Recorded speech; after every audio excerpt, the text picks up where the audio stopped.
Bismillahirrahmanirrahim.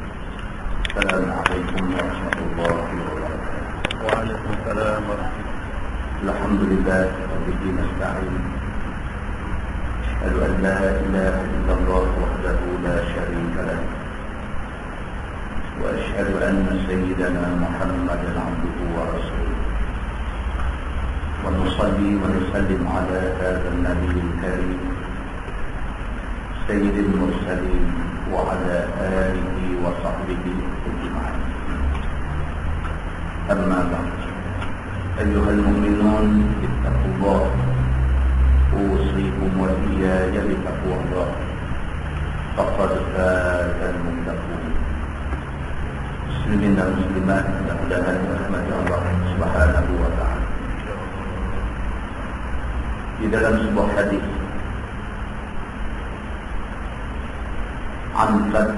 عن سعد بن أبي وقاص رضي الله عنه قال: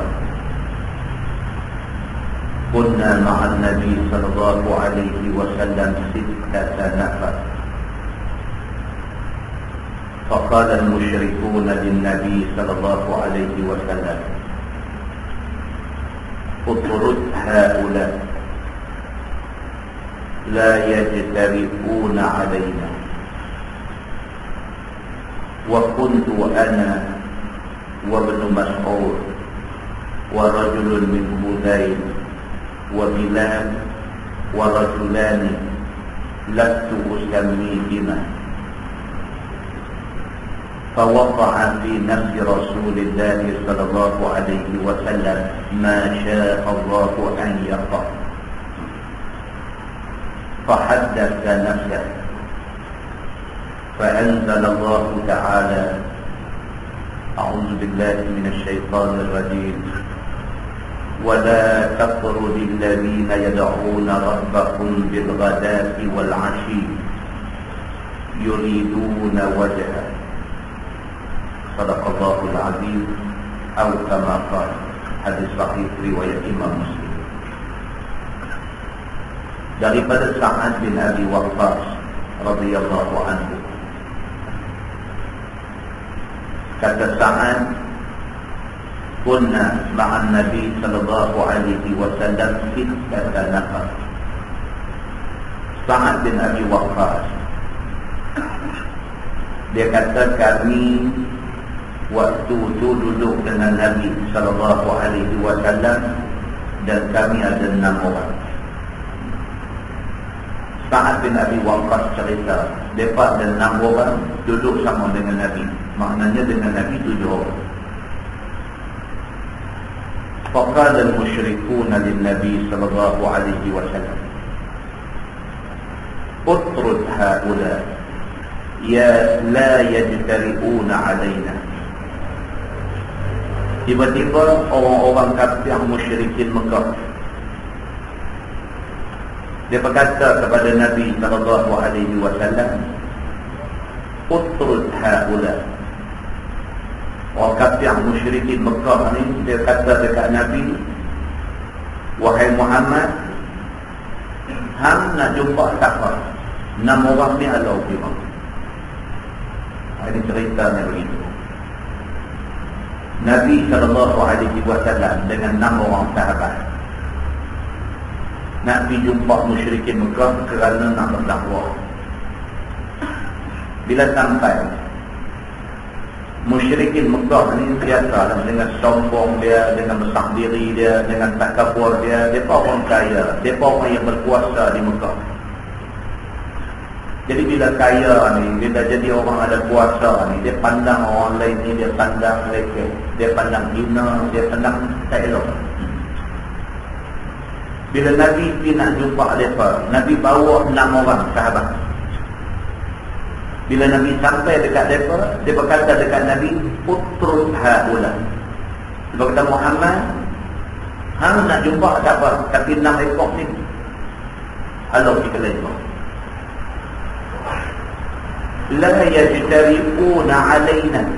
Dia berkata, kami tak mau bagi muka dekat 6 orang ni, takut esok mereka ni nanti tunjuk sombong dengan kami. Kami tak mau bagi muka dekat 6 orang miskin ni. Kami tak mau bagi muka dekat mereka puak ni. Kalau dan bagi muka, lepas ni mereka nanti naik kocak. Musyrikin Mekah kata dekat Nabi macam tu, ni 6 orang ni halau pergi ke lain orang. Kami nak jumpa hang seorang aja. 6 ni kami tak mau jumpa. Kami tak mau bagi muka dekat orang susah, orang miskin ni. Kalau kami bagi muka, esok mereka melampau. Wa kuntu ana wa ibn Mas'ud wa rajulun min Hudayr wa Bilal wa rajulani lastu usammihima. Kata Sa'ad bin Abi Waqqas, kami yang 6 orang tu ialah wa kuntu ana. Dia kata saya Sa'ad bin Abi Waqqas seorang, wa ibn Mas'ud Abdullah bin Mas'ud 2 orang, wa rajulun min Hudayr seorang lagi daripada suku Hudayr, wa Bilal yang keempatnya Bilal, wa rajulani lastu usammiha, dan ada 2 orang lagi yang nama dia aku tak payah sebut dia.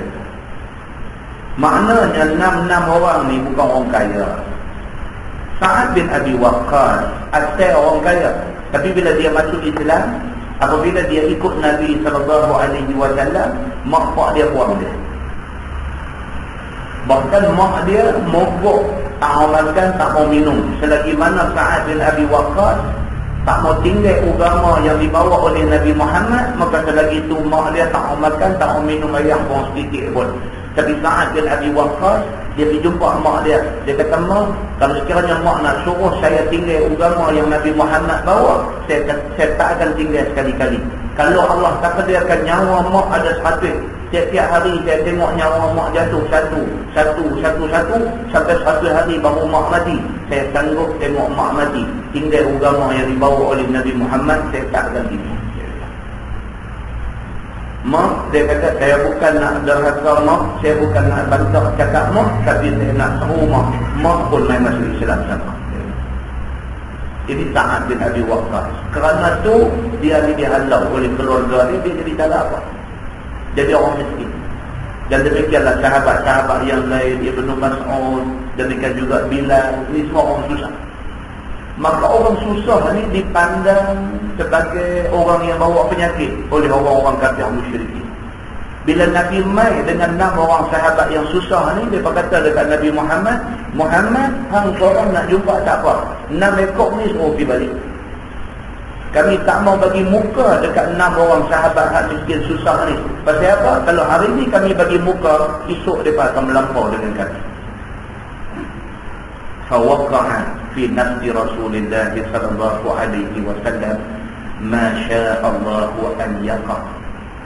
Kata hadis ni, maka kata-kata kafir musyrikin Mekah ni betul-betul mencalakkan hati Nabi sallallahu alaihi wasallam.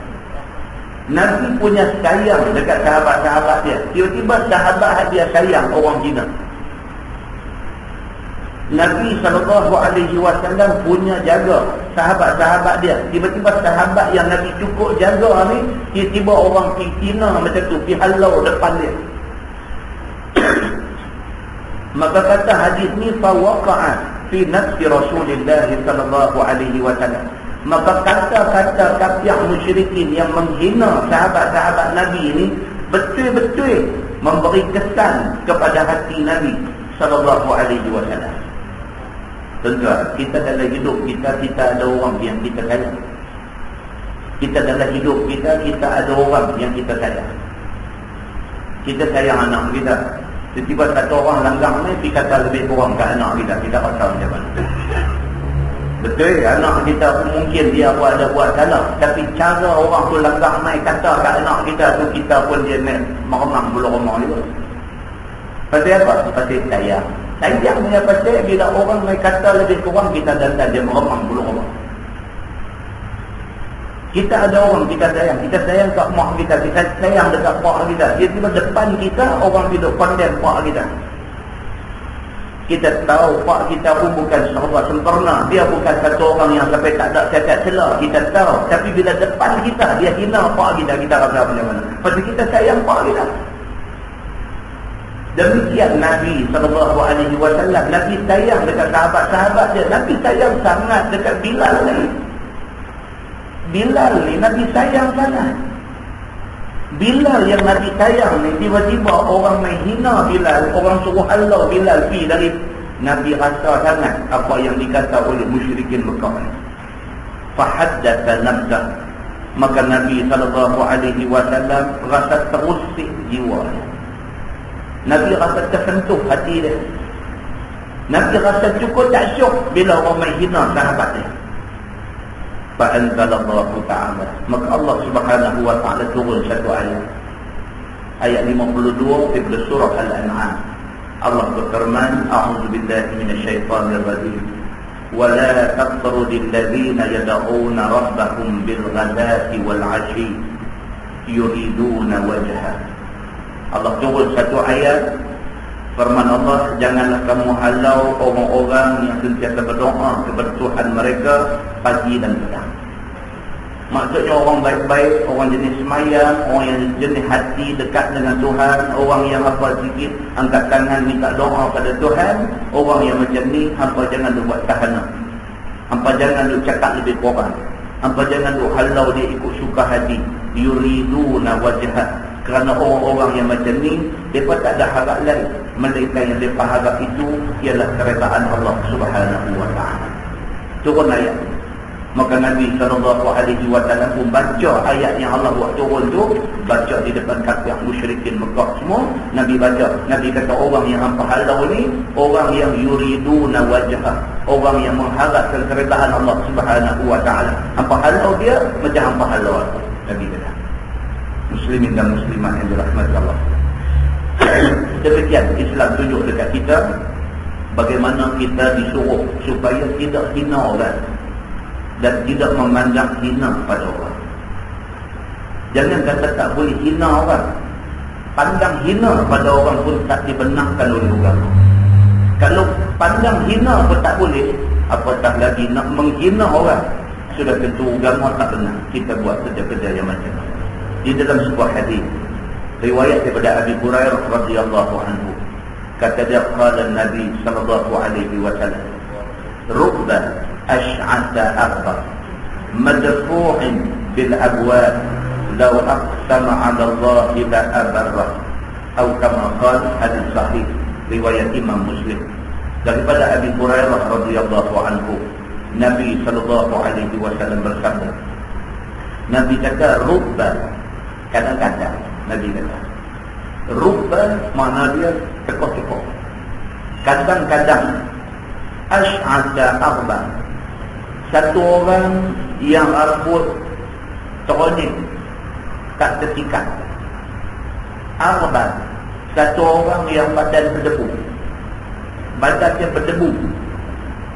Nabi kata kadang-kadang rubba ash'atha arba, kadang-kadang satu orang yang kita tengok rambut pun nampak teronyek, kadang-kadang satu orang yang kita tengok pakaian pun berdebu, nampak tak keman. Madfu bila abwab, yang orang-orang ini semua selalu ditolak daripada pintu rumah. Kalau mereka main, orang tak suka nak jumpa mereka. Tengok ke cara pakaian, tengok ke rupa paras, tengok ke ujung rambut, ujung kaki, nampak Allah semua. Kita berasa semua dengan orang macam ni. Allah, leceh ni, main nak minta duit kan, main nak apa.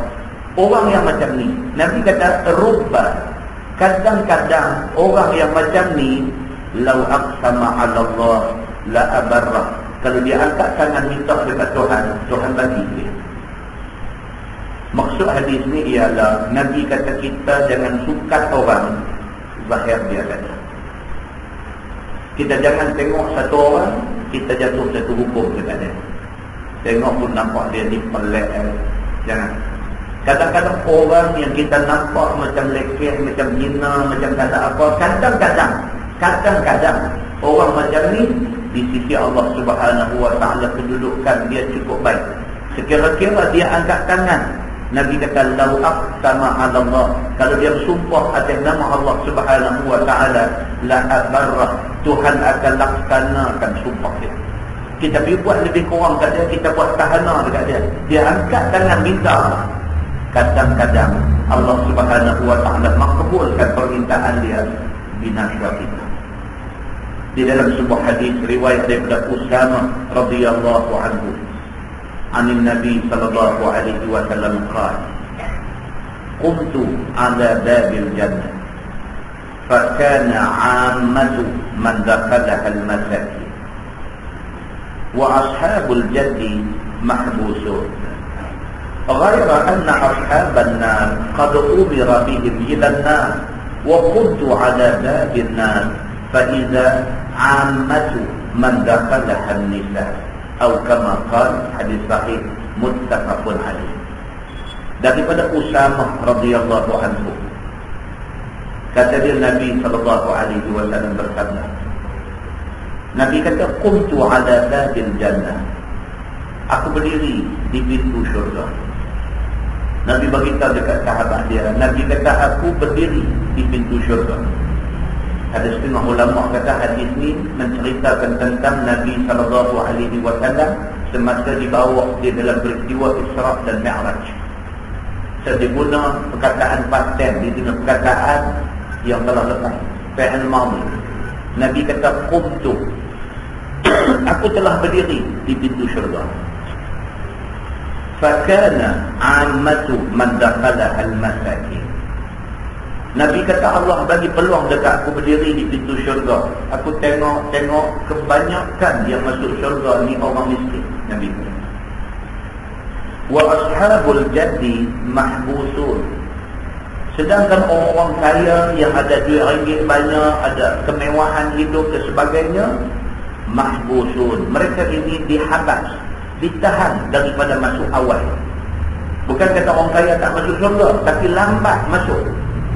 Pasal apa lambat masuk? Pasal kaya. Pasal apa kaya lambat masuk? Pasal tiap-tiap sen duit dia Tuhan akan hisap. Duit ni main dari mana, belanja pergi ke mana. Jadi bila banyak duit, lama masa hisap dia, maka dia lambat masuk syurga berbanding dengan hak miskin tak ada duit masuk awal. Pasal apa? Hisap kat atas dia cepat. Tuan-tuan, kita pergi luar negeri, beli barang sampai 6 beg. Dengan kawan hati sama dengan kita, satu beg saja, dia keluar dulu lah daripada tempat custom, kita lambat lah. No 6 beg custom nak cek. Logik dia macam tu lah. Demikianlah kita di atas dunia ni. Duit banyak, akhirat esok lambat. Duit korang, akhirat esok cepat. Pasal apa? Pasal hisap tu cepat. Sedangkan orang duit banyak, hisap itu lambat. Maka Nabi SAW kata, kuntu ala babil jannah, aku berdiri di pintu syurga. Fakana 'ammatu man dakhalaha al-masakin. Dan adalah orang, kebanyakan orang yang masuk syurga ini ialah orang miskin. Wa ashabul jaddi mahbusun. Sedangkan orang kaya, duit banyak, mewah dan sebagainya, mereka ni tertahan, lambat sikit. Ghaira anna ashaban nar qad umira bihim ila an-nar. Nabi kata pada masa yang sama, orang yang nak masuk neraka dah kena suruh masuk neraka. Semasa aku duduk tunggu di pintu syurga, aku nampak ahli neraka dah disuruh masuk neraka. Wa kuntu ala babin nar, dan aku berdiri di atas pintu neraka. Nabi kata, Allah bawa aku pergi berdiri dekat dengan pintu neraka. Fa iza 'ammatu man dakhalaha an-nisa. Nabi kata malamnya yang banyak masuk neraka ni ialah orang perempuan. Nabi kata, malamnya aku duduk di pintu neraka, aku duduk tengok muka perempuan banyak masuk ke dalam neraka. Maka tafsiran hadis ni berbagai-bagai. Di antaranya ada yang mentafsirkan sebagai ramai orang perempuan masuk neraka kerana atas dunia orang perempuan ramai. Kerana orang perempuan ramai, maka ramailah mereka masuk neraka. Macam kita kata aksiden, banyak mereka proton. Pasal apa proton banyak aksiden? Bukan kerana proton ni tak bagus, tapi sebab proton banyak. Jadi bila dia banyak, banyaklah yang terlibat dengan aksiden. Kaitan lain, dia kata Rolls Royce aku tak pernah tengok aksiden. Berapa orang pakai Rolls Royce? Maka koranglah aksiden. Logiknya begitu. Satu, dia kata pasal orang perempuan memang ditakdirkan Allah ramai, sehingga kan ada hadis Nabi kata ramainya orang perempuan di akhir zaman sebelum kiamat esok, sehingga kan nisbahnya 9 perempuan, 1 lelaki. Ada pun nisbah sampai 71, ada pun sampai 101 dan sebagainya, macam-macam tafsiran terhadap ramai orang perempuan ini. Dan yang kedua, ada yang mentafsirkan sebagai orang perempuan jadi legutu pasal apa? Pasal Allah bagi dekat orang perempuan ni 9 nafsu, 1 akal. Sedangkan orang lelaki 9 akal, 1 nafsu. Oleh kerana orang perempuan ni nafsu dia banyak, maka dia banyak terikut dengan nafsu. Ada tafsiran lagi, yang tafsiran ini berdasarkan hadis. Ada tafsiran lagi kata kerana kebanyakan orang perempuan, kebanyakan, tak semua, kebanyakan orang perempuan suka menafikan jasa suami dia pada dia. Suami susah payah buat kerja, balik rumah peluh meleleh dan sebagainya, dia masih lagi mulut tu bercakap, duk hina suami dia. Duk kata lelaki dia duit tak ada, duk kata tersilap dah dia ni pilih menikah dengan lelaki ni, kalau dulu dia menikah dengan orang lain lebih baik dan sebagainya. Kerana mulut macam ni, maka dia terheret ke neraka. Jadi banyak tafsiran. Walau apapun, hadis yang kita baca ni hadis sahih, muttafaqun alaih. Sepakat ulama mengatakan ini hadis sahih. Dan dalam hadis ni dia beritahu bahawa Nabi SAW berdiri di pintu neraka. Nabi kata malangnya banyak yang masuk neraka itu ialah an-nisa, yakni orang perempuan. Maka daripada hadis ni kita ambil kesimpulan bahawa orang perempuan kena lebih berjaga-jaga. Jangan sampai membiarkan diri terpedaya dengan nafsu yang akhirnya mereka tergolong dalam kota yang nak kena masuk neraka Allah Subhanahu wa ta'ala. Na'udzubillahi min dzalik. Muslimin dan muslimat yang dirahmati Allah sekalian, bertiga hadis yang kita baca dapat kita buat kesimpulan. Yang pertama, jangan pernah hina kepada orang susah. Yang kedua, daripada hadis ini dapat kita faham bahawa Nabi SAW sangat sayang kepada sahabat-sahabat dia tanpa mengambil kira sahabat itu orang kaya ataupun orang susah. Yang ketiga, daripada hadis ini juga dapat kita faham bahawa banyak harta menyebabkan lama masa hisab dan kurang harta menyebabkan kita cepat hisab di padang mahsyar. Mudah-mudahan mukadimah itu memberi manfaat kepada kita semua, insya-Allah. Kita menggunakan Bahrul Mazi jilid 16. Jilid 16 muka surat 122. Muka surat 122 bab ma jaa fi fadlil faqr. Itu bab yang datang pada menyatakan hadis yang membicarakan kelebihan orang fakir miskin. Ketahuilah saudaraku, fakir itu besar kelebihan. Maksudnya dia beritahu dekat kita, kalau sekiranya Allah takdir kita ni tak jadi orang kaya, maka ditakdirkan tak jadi orang kaya itu banyak kebaikan. Jangan kerana Tuhan tak takdir kita jadi kaya, kita marah Tuhan, tak boleh. Sebaliknya Allah takdirkan kita ni jadi orang yang tak kaya, itu ada kebaikannya. Setengah daripadanya dia kata menjadikan orang itu rendah diri, hina diri, dan jauh daripada takabur dan membesar diri. Setidak-tidaknya bila Allah takdirkan kita ni jadi orang yang tak kaya, kita ada rasa rendah diri. Rendah diri itu bagus daripada tinggi diri. Sekurang-kurangnya bila Allah takdirkan kita ni jadi orang yang tak kaya, orang miskin, kita ada rasa hina diri. Rasa hina diri itu satu rasa yang baik, yang perasaan itu ada pada Nabi SAW. Setidak-tidaknya Allah takdirkan kita ni jadi orang yang tak kaya, kita selamat daripada sifat takabur, kita selamat daripada sifat sombong dan sifat besar diri. Setidak-tidaknya apabila Allah tak takdirkan kita jadi orang kaya, kita dapat kebaikan-kebaikan yang disebutkan ini. Dan dia kata mengurangkan hisab di negeri akhirat. Kebaikan jadi orang yang tak kaya sangat ni, hisab kita di akhirat itu mudah. Begitu. Maka bersalahan orang kaya. Maka kaya itu menjadikan seseorang yang kaya besar diri, sombong, bermegah-megah diri dan mau jadi jahat. Dia kata manakala orang yang Allah takdirkan dia jadi kaya, dia sendiri bila kaya dia main sombong.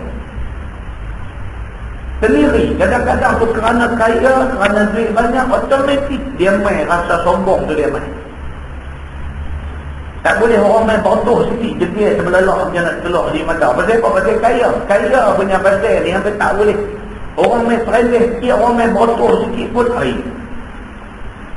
Lalu jalan kampung, jalan militar kecil tu, dia bawa kereta besar, dia bawa kereta Mercedes, nak selisih dengan kereta kancil sebiji. Oh, dia tak pergi ke tepi. Dia duduk atas jalan. Dia mau kereta kecil tu pergi ke tepi. Setidak-tidaknya perasaan tu dia main. Dia main, automatik dia nanti main. Pasal apa? Pasal kaya punya pasal dia rasa tu. Yang Nabi kata selamat kalau kita tak ditakdirkan jadi orang kaya. Tapi kalau jadi orang kaya, benda-benda ni boleh jaga, boleh rendah diri, boleh, ini lagi baik. Begitu. Dia kata, dan orang yang ditakdirkan kaya, kadang-kadang dia mau jadi jahat. Bila ada duit ni, dia duk nampak ni, nak jadi jahat ni dia duk nampak. Bila ada duit ni, bawa kawan-kawan semua turun pihaknya, bawa kawan-kawan semua turun di Bangkok, sampai di sana panggil main perempuan 4-5 orang, seorang picit bau balik kanan, seorang picit bau balik kiri, seorang picit terkok dan sebagainya. Jadi tak ketahuan pasal kaya. Jadi dia tak tahu. Nak buat di Malaysia, takut orang tahu, lari pergi jauh sikit, lari pihaknya, lari pergi Bangkok, agak-agak mata orang tengok tak nampak, orang yang kenal tengok tak nampak, hidup sana. Hidup di sana haknya itu jadi macam dia punya, Bangkok ni jadi macam dia punya. Takut jadi macam tu. Orang miskin, dia tak ada ingat nak pergi lagu tu. Pasal apa? Pasal dia nak berjalan pun tak ada duit. Tapi orang kaya, akal ni nanti duduk main. Dia duduk nampak orang tu main habak dia, main try pihak ni, hampir sekali haman tisyo. Kawan tu bagi akal ni banyak. Bila pi, dia rasa haknya itu hak pak dia punya. Maka dia kata di sini, kadang-kadang dia kata menjadi orang kaya itu mau jadi jahat. Kadang-kadang mau jadi jahat. Pasal apa? Pasal duit ada. Begitu. Dan jangan berat, dan jadi berat hisab atasnya di negeri akhirat. Dan duit banyak, hisab panjang lagi sana. Ni duit hang dalam akaun sampai 500,000 ni, duit hang dalam akaun sampai 1.3 juta ni, duit hang dalam akaun ada sampai juta ni, sampai 5 juta ni, duit hang dalam akaun ada sampai 100 juta ni semua duit ni main mana? Ni semua ni duit ni main mana? Kalau kira gaji hang sejuta pun tak boleh, ni semua hidup sejuta pun tak dapat. Kalau nak kira menyaga pun tak boleh pergi sampai 5 juta. Ni sampai 500 juta ada dalam akaun ni, mai panjang cerita. Ni semua nak jadi panjang cerita. Ditimbul hadis bila malaikat, bila Allah Subhanahu wa taala kita, malaikat kiraman katibin, malaikat raqib dan atid, dia keluar habis segala catatan dia. Duit hak duk mai under counter, duit hak duk dia keluar habis. Dia keluar tu, keluar nak jadi susah di sana. Muslimin dan muslimat yang dirahmati Allah sekalian. Dia kata, dan kerana itulah datang beberapa banyak hadis yang menunjukkan kelebihan fakir. Kerana inilah Nabi, banyak kali Nabi dia bawa main hadis nak cerita, kata tak tamak sangat, tak duk mimpi nak jadi kaya sangat. Terus Nabi SAW hidup miskin, Allah Subhanahu wa taala hantar malaikat jalan, dia kata. Hantar malaikat jumpa Nabi, malaikat kata, ya Muhammad, Allah hantar aku jumpa kamu. Allah tanya, Allah suruh aku tanya kamu, maukah kamu bukit ni Allah tukar bagi jadi mat dan semua akan jadi hak kamu? Nabi kata tak mau. Nabi kata kalau betul nak tolong doa dekat Allah supaya Allah jadikan aku manusia yang kenyang satu hari, lapang satu hari. Nabi kata. Padahal Nabi, tuan-tuan, Nabi kalau Allah anugerahkan kekayaan dekat dia melimpah ruah pun dia tak jadi lupa diri, dia tak jadi jahat. Tapi Nabi tak mau macam tu. Muslimin dan muslimat yang dirahmati Allah. Satu daripada hadis dikeluarkan oleh Imam At-Tirmidzi. Kata dia an Abdullah ibn Mughaffal radhiyallahu anhu qala rajulun lin Nabi sallallahu alaihi wasallam, ya Rasulullah, wallahi inni la uhibbuk. فقال انظر ما تقول. قال والله إني لأحبك. فقال النبي صلى الله عليه وسلم انظر ما تقول. قال والله إني لأحبك. ثلاث مرات. فقال النبي صلى الله عليه وسلم إن كنت تحبني فأعد للفقر بجفاف فإن الفقر أسرع إلى من يحبني من السير إلى منتهى. Diriwayatkan oleh seorang sahabat Nabi sallallahu alaihi wasallam. Nama dia Abdullah bin Mughaffal radhiyallahu anhu. Kata dia telah berkata satu laki-laki kepada Nabi sallallahu alaihi wasallam, "Ya Rasulullah, demi Allah sesungguhnya aku kasih akan kamu." Bila didengar oleh Nabi sallallahu alaihi wasallam akan kata yang demikian itu, lalu dijawab oleh Nabi, "Ilik pandang baik-baik apa katamu itu. Jangan kata sahaja kasih kepada aku." Bila didengar sabda Nabi yang demikian itu, lalu berkata ia, "Demi Allah sesungguhnya aku kasih akan tuan hamba." Maka sabda Nabi sallallahu alaihi wasallam lagi, "Ilik dan pandang baik-baik apa kata kamu itu. Jangan kata sahaja kasih kepada aku. Kerana siapa kasih akan seorang yang lain itu, tentu dia akan ikut sebagaimana jalan orang itu. Maka aku dan jalan aku itu bukan senang mengambilnya dan mencapainya dan nak mengamalkannya. Maka hendaklah pandang dan ilik baik-baik apa kata kamu itu." Maka jawab orang itu, "Ya Rasulullah, demi Allah hamba sesungguhnya kasih akan tuan hamba." 3 kali dikatanya yang demikian itu dengan berulang-ulang. Itu dia tuan. Hadis ini cerita Nabi sallallahu alaihi wasallam. Nabi sallallahu alaihi wasallam ni tak tahu nak cerita. Ni kita baru lalu 12 Rabiul Awal, hari kelahiran Nabi Muhammad sallallahu alaihi wasallam. Hari ini sudah berapa? 23 Rabiul Awal dah hari ini. Kan ni bulan kelahiran Nabi Muhammad sallallahu alaihi wasallam. Maka masing-masing orang, macam-macam tempat, macam-macam cara nak tunjuk sayang ke Nabi ini. Nak tunjuk sayang dekat Nabi ini macam-macam cara. Saya kebetulan diberi rezeki oleh Allah 12 Rabiul Awal tu ada di Madinah baru ni. 12 Rabiul Awal tu ada di Madinah. Jadi boleh tengok macam mana orang daripada seluruh dunia nak tunjuk kecintaan mereka, sayang mereka dekat Nabi sallallahu alaihi wasallam. Saya ada di kawasan makam Rasulullah, dalam kawasan Raudhah, kawasan sekitar tu saja ada tengok tentang. Macam-macam orang macam-macam cara nak tunjuk sayang dekat Nabi. Lintas makam Rasulullah bila sampai, "Assalamualaikum ya Rasulullah, Assalamualaikum ya Habiballah, Assalamualaikum ya Fadilallah." Nangis ni pun ramai. Nak masuk tak boleh sebab keadaan zahmah, keadaan terlampau ramai, terlampau bersesak. Nak masuk tak boleh. Duduk daripada jauh ni. Duduk daripada jauh, duduk tengok makam Nabi, duduk buat jari macam tubuh di dada, duduk buat jari macam tubuh di dada yang mana pun ada. Tak boleh masuk langsung dalam masjid, duduk di luar tu. Duduk tengok kubah hijau. Di atas makam Rasulullah tu, kubah hijau, Masjid Nabawi. Duduk di luar tu, duduk tengok kubah hijau tu, duduk pegang dada menangis pun ada. Kita tengok macam-macam orang, macam-macam cara. Masing-masing matlamat satu je, nak luah sayang Nabi. Nak luah, tak reti nak abang macam mana. Tengok sayang mata keluar, sayang dekat Nabi. Zaman Nabi hidup macam hadis yang kita baca. Dia sayang dekat Nabi, dia tak tahu macam mana nak buat. Sayang dekat Nabi. Nabi lalu dia pergi jumpa Nabi, terus dia kata dekat Nabi. Dia kata, "Ya Rasulullah," dia kata, "Inni la uhibbuk." Dia tak tahu nak buat macam mana. Dia cuba nak buat baik dekat Nabi. Dia ada barang dia bagi dekat Nabi. Dia daripada jauh dia berdoa kesejahteraan Nabi. Dia buat macam-macam. Dia tak tahu nak buat macam mana. Pergi jumpa Nabi, sampai depan Nabi.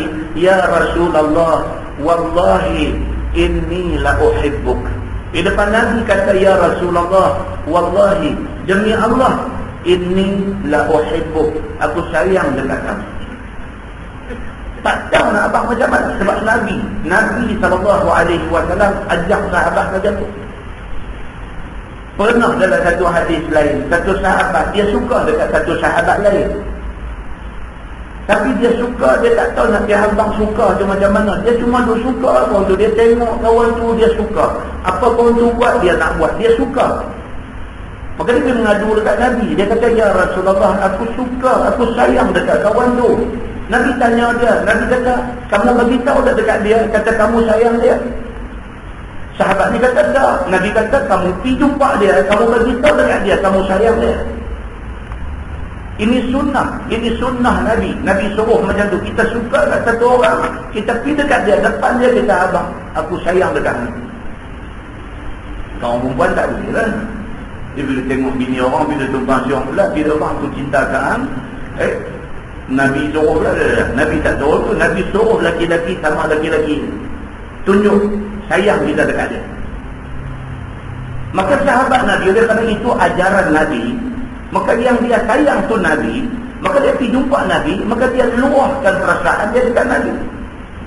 Ya Rasulullah, wahai Rasulullah, wallahi, demi Allah, inni la uhibbuk, sesungguhnya aku sayang kamu. Tu kan kata macam tu. Nabi kata dekat dia, unzur ma taqul. Nabi kata dekat dia, hang faham tak apa yang hang kata? Hang mai jumpa aku, hang bersumpah dengan nama Allah, kata hang sayang aku. Hang faham tak apa maksud perkataan hang tu? Nabi kata dekat dia. Dia kata lagi sekali, dia kata, wallahi inni la uhibbuk, demi Allah aku sayang kamu. 2 kali dia ulang. Nabi kata kat dia, unzur ma taqul. Nabi kata, hang faham tak apa yang hang kata ni? Nak luah sayang, nak luah kata-kata sayang dekat orang Islam, tapi hang faham tak apa maksud di sebalik kata-kata tu? Lah ni hang mai depan aku, hang kata hang sayang dekat aku, hang faham tak maksud kata-kata? Di antara maksud sayang tu, Nabi kata apa? Kita bila kita sayang dekat satu orang, kita suka dekat dia, apa dia buat kita nak buat, itu sayang. Nabi kata, betul ke hang sayang dekat aku? Kalau betul hang sayang dekat aku, apa aku buat hang buat, itu sayang. Betul ke kita hari ni duk sambut maulid Nabi ni, kita sayang dekat Nabi? Kalau betul kita sayang dekat Nabi, kita akan buat apa Nabi buat. Dan sekali-kali mulut kita tak akan bercakap kalimah yang menghina apa yang Nabi buat. Itu sayang. Belawak sampai berkilometer punya belawak, lepas tu pergi bercakap hidup hina sunnah Nabi. Tak boleh. Orang pakai serban kita hina, orang sugi gigi kita hina, orang pakai kamis jubah kita hina, sedangkan semua benda tu Nabi buat. Orang yang pakai serban, yang pakai jubah, yang sugi gigi itu perangai tak elok, itu soal lain. Soal jangan tidur rawit dengan serban dia, jangan tidur rawit dengan jubah dia, jangan tidur rawit dengan sugi dia, sebab benda tu sunnah Nabi. Hatta elok tu bukan serban, hatta elok tu bukan jubah, hatta elok tu bukan sugi, hatta elok tu kawan tu. Kawan tu dia dengan Tuhan, dia punya hal. Kita tak boleh tidur rawit serban dia, jubah dia, tak boleh. Kerana itu sunnah Nabi. Kita menghina sunnah Nabi sama macam kita hina Nabi. Sayang Nabi mai kok mana? Kalau kita tidur hina benda-benda yang menjadi amalan Nabi, kita hina sunnah Nabi, kita hina. Kita kata kita sayang Nabi, sayang kok mana? Jadi bila sahabat ni menjumpa Nabi, dia kata, wallahi ya Rasulullah, inni la uhibbuk, demi Allah ya Rasulullah aku cinta kamu. Nabi tanya dia, Nabi kata, hang faham tak apa yang hang kata? 2 kali Nabi kata macam tu. Kali ketiga dia kata lagi, wallahi ya Rasulullah, inni la uhibbuk, demi Allah ya Rasulullah aku cinta kamu. Barulah Nabi SAW kata dekat dia. Bila didengar Nabi SAW demikian itu, maka bersabda Nabi, jika sesungguhnya engkau ada kasih kepada aku, maka hendaklah sediakan dirimu bagi fakir itu, akan sarung diri kamu, yakni pakaian diri yang memelihara kamu daripada sifat-sifat keji. Nabi kata, kalau betul hang sayang dekat aku, hang kena sanggup jadi miskin susah. Kalau betul hang sayang aku, hang sayang aku bermakna hang kena sayang orang susah, bermakna hang kena sanggup kalau ditakdirkan jadi susah. Nabi kata, kerana fakir itu lebih segera kena kepada orang yang kasih kepada aku. Nabi kata, betul-betul kasih dekat aku, kemungkinan untuk jadi fakir, jadi miskin ni senang. Pasal apa? Pasal dia jadi macam Nabi. Nabi ni duit tak lekat di tangan. Ada duit, bukan tak tak. Tapi duit tak lekat di tangan. Ada nak tolong orang. Ada nak tolong orang. Ada nak derma orang. Ada nak sedekah dekat orang. Ada nak... Nabi macam tu. Hang sanggupkah macam tu? Nabi tanya. Sudah. Sanggupkah kita dalam poket ada RM5, orang main minta, orang susah main minta, bagi kada RM4, tinggal kat kita RM1. Sanggupkah? Sanggupkah kita jadi macam mana isteri Nabi Aisyah radhiyallahu anha? Hari itu di rumah tak ada apa, melainkan ada kurma 2 biji aja. Ada kurma 2 biji aja di rumah. Tiba-tiba mai satu perempuan dukung anak, mai doa abang kata kami lapar tak makan. Aisyah pun tengok kurma ada 2 biji aja untuk dia dan untuk Nabi nak buka puasa, 2 biji aja. Pikiran tak sudah, ambil biji lagi. Perempuan tu ambil koyak kurma, ambil kurma tu koyak, bagi anak dia makan setengah, dia tu pegang. Anak dia makan setengah habis, nak lagi. Bahagian dia bagi. Aisyah bila tengok macam tu, dia jadi serba salah. Dia koyak kurma ada kat dia sendiri tu, bagi sebelah, tinggal sebelah lagi aja. Apa dia dengan Nabi nak makan buka puasa tak lagi. Dah ada setengah riwayat kita sampai pagi habis, tak ada apa, tinggal ayam aja apa nak buka puasa dengan Nabi. Jadi tak boleh tengok orang susah, dia ditarbiyah oleh Nabi. Kesian ke orang macam tu. Bila Nabi balik, dia habaq dekat Nabi, ya Rasulullah, dia kata ada orang main susah, miskin aku bagi. Nabi kata dekat dia, wahai Aisyah, kalau betul kamu takut kepada Allah, kamu takut kena azab Allah, bersedekahlah walau dengan sebelah buah tangan. Tak kena bagi 1,000, tak kena bagi 100, tak kena bagi RM10. Kalau ada kurma sebiji, sebelah bagi pun tak apa dah. Jangan tak bagi, Nabi kata. Muslimin dan muslimat yang dirahmati Allah, sanggupkah kita sayang Nabi, kita pergi buat macam Nabi buat, macam isteri Nabi buat, macam sahabat Nabi buat? Maknanya kasih sayang kita kepada Nabi tak pergi sampai ke tahap tu, tak pergi. Sayang, bukan tak sayang, tapi nak buat macam Nabi buat tu, tak terbuat. Muslimin dan muslimat yang dirahmati Allah sekalian, dia kata At-Tirmizi, ini hadis hasan lagi-lagi. Kemudian bawah tu dia kata fakir semata-mata tu bagaimana nak mengenalnya, nak beritahu yang kata fakir susah ni macam mana. Kata Imam Al-Ghazali dalam Ihya Ulumuddin, ketahui olehmu bahawasanya fakir itu ibarat daripada luput barang yang berhajat kepadanya. Imam Ghazali kata fakir ni, dia kata sampai benda yang menjadi necessity, orang putih kata, benda yang menjadi keperluan asas pun tak ada. Keperluan asas apa dia? Makan. Sampai beras nak tanah makan pun tak ada. Itu fakir, itu miskin. Benda yang menjadi necessity, benda yang mesti tak dapat tidak, mesti kena ada, apa dia? Pakaian. Ini keperluan. Bukan kata tak ada pakaian sedoleh tak. Pakaian ada pun selai aja. Sekira-kira kalau terkena najis, nak basuh, tak ada pakaian lain, nak pakai pakaian yang kedua tak ada, sampai lagu tu, itu pakai. Imam Ghazali kata, sampai lagu tu, kira pakai. Dan ada pun luput barang yang tiada berhajat ia kepadanya, maka tiada dinamakan pakai. Kalau dia tak ada benda yang bukan necessity, benda yang bukan keperluan asas. Contohnya apa? Di rumah tak ada peti air, peti air tak ada. Peti air tak ada, bukan pakai. Bukan pakai. Peti air ni bukan keperluan asas. Kalau ada tu bagus. Kalau tak ada, bukan sampai nak mati. Tak ada peti air, bukan nak mati. Kalau sekiranya dia ni miskin, tapi makan, minum, pakaian ada, cuma peti air tak ada dalam rumah, cuma tidur atas lantai, katil tak ada, itu belum pakai lagi. Imam Ghazali kata. Walaupun sebenar-benar semua manusia, sebenar-benarnya semua manusia yang berhajat adalah fakir.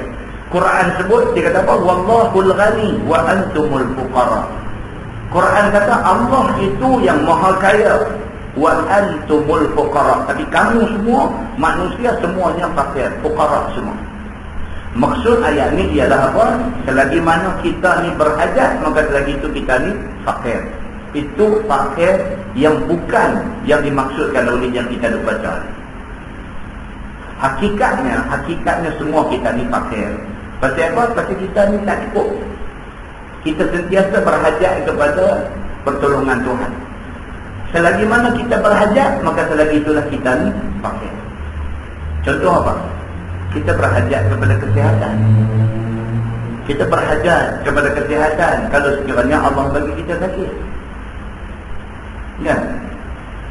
Sahabat saya seorang pun, bini dia tu sakit kepala.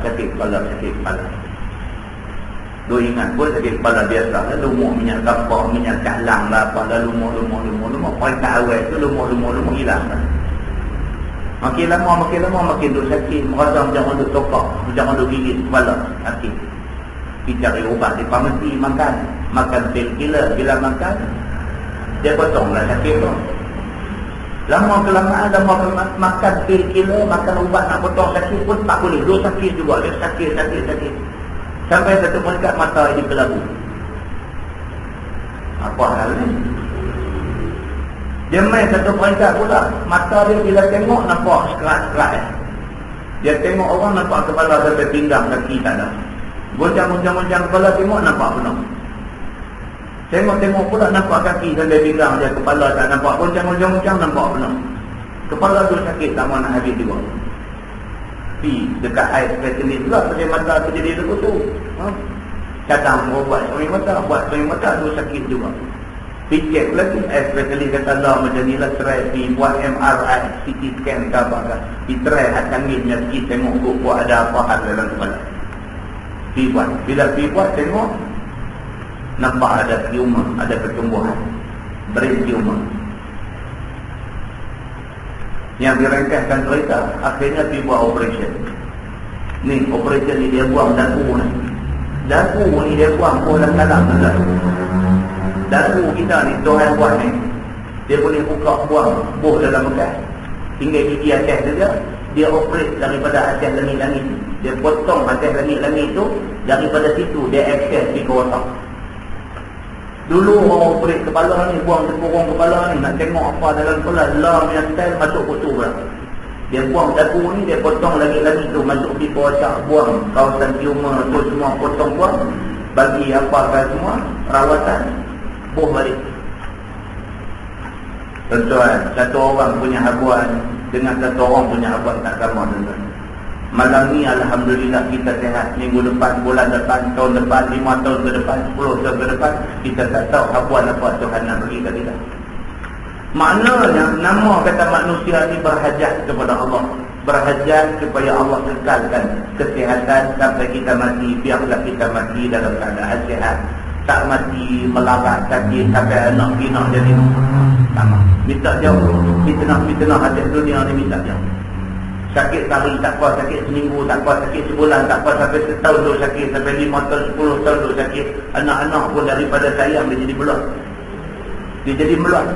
Jadi nak tolak Allah pun tak mau, tolak Allah pun tak mau. Ini habuan hati dunia. Siapa nak terima habuan macam tu, tak tahu, Allah saja yang mengetahui. Kita apa tuan-tuan? Kita ni berhajat kepada Allah, minta Allah bagi dekat kita kesejahteraan. Tak ditakdirkan macam-macam yang kita sebutkan. Tak ditakdirkan begitu. Selagi mana kita berhajat dengan Allah, selagi itu kita ni fakir di sisi Allah Subhanahu wa ta'ala. Itu sebab ulama dulu kalau dia tulis kitab pengantin sekali, dia tulis Al-Faqir ilallah. Dia tulis itu akhir kitab dia tulis Al-Faqir ilallah. Dia ni satu orang yang fakir di sisi Allah. Al-Haqir ilallah, haqir maksudnya orang yang hina di sisi Allah Subhanahu wa ta'ala. Maka Imam Al-Ghazali dia nak beritahu, hakikatnya semua manusia fakir. Tapi fakir yang nak dibincangkan dalam hadis kita ni bukan fakir macam tu. Fakir dalam maksud kata harta tak ada. Bila harta tak ada, sampai ke peringkat makan, minum, pakaian pun tak ada, maka itu fakir, kata Imam Al-Ghazali. Itu semua tu adalah ringkasan daripada hak bawah 2-3 perenggan tu. Dia ulang benda yang sama. Tuan-tuan tengok muka surat sebelah, muka surat 125. Dia kata maja'a fuqara'ul muhajirin yadkhuluna al-jannah qabla aghniyaihim. Itu tajuk baru. Dia kata bab yang datang pada menyatakan hadis yang membicarakan sekalian fakir orang yang muhajirin. Nak cerita tentang orang muhajirin yang fakir. Saya pergi umrah baru ni. Daripada Madinah nak naik ke Mekah naik bas. Sepanjang perjalanan tu saya bawa anak pergi tu, abang kat depan kita tengok. Daripada bas kita bertolak daripada Madinah nak sampai ke Mekah, tengok sepanjang highway. Itu naik bas atas highway. Tengok sepanjang highway sampai tengah jalan pula dengan kehendak Allah dia tunjuk pula ribut padang pasir pula jadi. Dia main daripada tengah padang pasir tu pusing betul. Kita daripada atas bas ni boleh tengok kata ribut padang pasir dia pusing macam tu. Pusing atas highway ni jadi macam mana alur tak tu bakal jerami tu. Dia jadi kelabu asap, habis asap tu lintas jalan, yang ni pasir tu lintas jalan. Tu dia tengok kata. Kata ayah nak beritahu kat hangpa satu kata.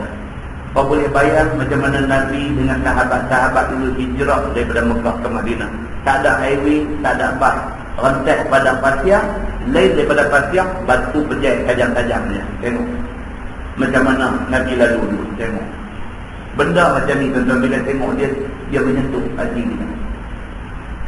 Kita pergi yang kata Gua Sur tu, tengok bukit dia macam mana. Nak rakas naik bukit tu, dah lepas bukit tu, turun balik daripada bukit tu pula baru jumpa Gua Sur ni. Gua tempat Nabi masa hijrah dari Mekah ke Madinah, Nabi dengan Sayyidina Abu Bakar masuk duduk dalam gua tu.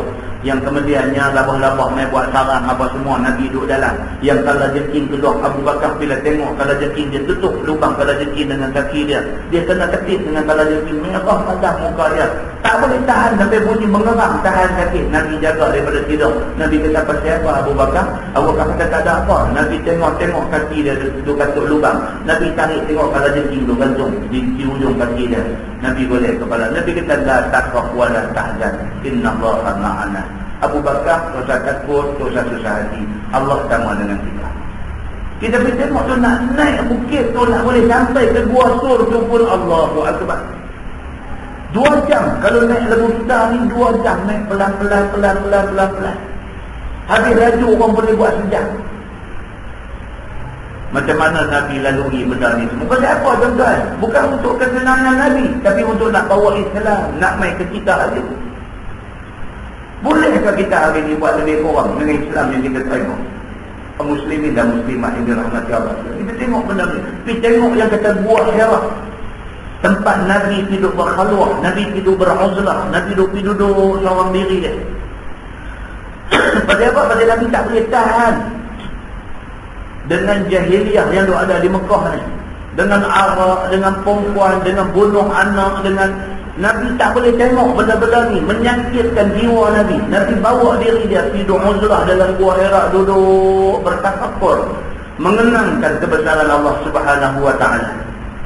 Tiap-tiap hari Nabi pergi, tiap-tiap hari Aisyah buat bekal bagi Nabi pergi. Kemudian menjelang malam Aisyah bawa, ini Khadijah buat bekal, Khadijah bawa pula makanan pergi hantar dekat Nabi.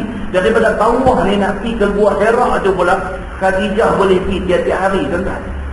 Mana mungkin Nabi tak sayang kepada Khadijah macam tu punya pengorbanan dia. Kita laki-laki pun nak agak bukit tu pun Khadijah hari-hari naik bukit tu pergi hantar makanan dekat Nabi. Muslimin dan muslimat yang dirahmati Allah. Ini cerita yang ada di dalam sejarah Islamnya begitu. Depa hijrah ni Nabi bawa mai satu cerita, dia kata ma ja'a fuqara'ul muhajirin yadkhuluna jannah qabla aghniyaihim. Itu bab yang datang pada menyatakan hadis yang membicarakan sekalian fakir orang-orang muhajirin. Orang-orang muhajirin fakir miskin. Masuk mereka itu akan syurga lebih dulu daripada orang kaya harta, daripada muhajirin. Muhajirin ni ada 2, satu kaya, satu miskin. Hak kaya pun tak kaya mana, sebab dia tak boleh bawa kekayaan yang ada di Mekah ni. Perniagaan dia, kekayaan dia, kebun korma dia, binatang ternakan dia yang banyak, semua dia ada di Mekah. Bila dia nak hijrah ke Madinah, dia tak boleh bawa semua. Maka dia bawa takat-takat boleh bawa tangan saja, tak boleh tinggal. Maknanya miskin juga. Dan sebahagian lagi memang miskin. Yang ikut Nabi hijrah ke Madinah tu memang miskin. Di Mekah pun dia dah miskin, tak ada apa. Antara 2 golongan ini Nabi kata hak miskin ni masuk syurga dulu daripada hak kaya, daripada kalangan muhajirin. Ketahuilah saudaraku, dengan beberapa hadis yang dikeluarkan oleh Imam At-Tirmidzi akan datang ini, tahulah kita kelebihan orang fakir miskin itu. Satu daripada hadis itu ialah katanya an Abi Sa'id radhiyallahu anhu qala Rasulullah sallallahu alaihi wasallam fuqara'ul muhajirin yadkhuluna al-jannah qabla aghniyaihim bi 500 sanatin. Diriwayatkan oleh seorang sahabat Nabi sallallahu alaihi wasallam, nama dia Abi Sa'id Al-Khudri radhiyallahu anhu, telah bersabda Nabi sallallahu alaihi wasallam, bermula sekalian orang yang fakir muhajir masuk mereka itu akan syurga dulu daripada sekalian orang kaya daripada muhajirin dengan 500 tahun. Orang miskin masuk syurga dulu daripada orang kaya di kalangan muhajirin ini dulu 500 tahun lebih dulu masuknya. Maka orang-orang muhajirin itu ialah orang yang pindah daripada negerinya Mekah, ditinggalkan tanah ayahnya dan juga kampungnya dan harta dan rumahnya dan saudara maranya, semua tinggal di Mekah. Berpindah duduk sama dengan Nabi SAW, tinggal di negeri Madinah Al-Munawwarah. Tinggal Mekah, mai ke Madinah. Kata Imam At-Tirmidzi, dan pada bab ini ada riwayat daripada beberapa orang sahabat Nabi SAW, iaitu Abi Hurairah dan Abdullah bin Amr dan Jabir bin Abdullah, dan katanya hadis ini hasan lagi gharib daripada ini wajah. Tuan-tuan, hijrah ni bukan benda senang. Kita duduk kerja di Pulau Pinang ni, tak tahu orang tak tukar pergi ke Johor ni buat ke mana. Ni hebat juga muka. Cerai juga tak hobi tu, cerai juga tak hobi, cerai jumpa orang tu, cerai jumpa orang ni, cerai minta tolong kau tu, cerai minta tolong kau ni, tak mau pi. Padahal nak pi tu nak naik kereta, pi bukan nak pi naik unta. Nak naik kereta, naik pula naik Lebuh Raya Utara Selatan, terubuh pi sangat. Sana pula bukan dia hantar pi duduk dekat Ayam Terjun Kota Tinggi tu. Dia hantar tu Johor Bahru, orang panggil pun JB. Pun nama kata hijrah ni pun kalau boleh tahu, kalau boleh tahu. Pasal apa? Pasal hijrah ni tak leceh. Hijrah ni leceh, kita tumpah darah di sini, kita mengaji di sini, kita membesar di sini, kita kenal orang sini, kita dah cerita dah duduk sini. Kata nak suruh kita pergi Johor, Johor pergi cari siapa, kita tak kenal siapa. Di sana kita tak mengerti. Kalau boleh daripada beranak tumpah darah sini sampai mati nak mati sini, kalau boleh kupang di sini, kita punya mau lugu tu. Tapi Nabi SAW, Allah punya mau, Allah suruh Nabi hijrah daripada Mekah pergi ke Madinah tu. Zaman tu 2 bulan perjalanan. Zaman tu 2 bulan perjalanan. Kalau naik unta 2 bulan perjalanan baru sampai. Muslimin dan muslimat yang dirahmati Allah sekalian. Demikian Nabi SAW patuh kepada perintah Allah Subhanahu wa taala.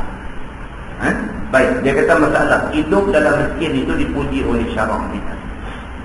Apabila satu orang yang demikian itu, yakni jadi miskin itu, redha dan suka akan yang demikian itu, dia redha dengan kemiskinan yang Tuhan bagi pada dia.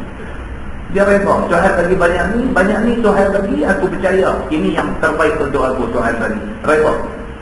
Kerana benci akan dunia, oleh kerana hina, maka sukakan yang demikian itu, yang suka miskin itu, supaya tenang hatinya beradab kepada ibadat Allah Subhanahu wa taala.